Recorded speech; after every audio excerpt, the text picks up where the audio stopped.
म्हणजे अजून लागल्या नाहीत पण होतील असं वाटतंय.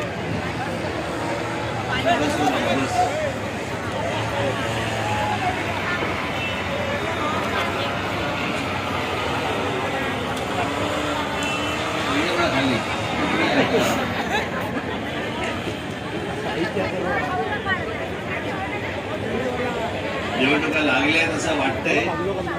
कदाचित दिवाळी नंतर विधानसभेच्या निवडणुका होतील.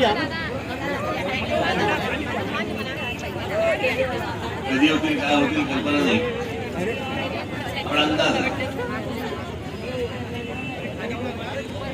आणि म्हणून की त्या विधानसभेच्या निवडणुकीच्या दृष्टिकोनातनं महाराष्ट्रात जरा उमेदवारांच्या चाचपणी करण्यासाठी म्हणून दौरा सुरू केला. मराठवाड्याचा दौरा मला पूर्ण झाला. त्या आता बस करायला सांगितलं.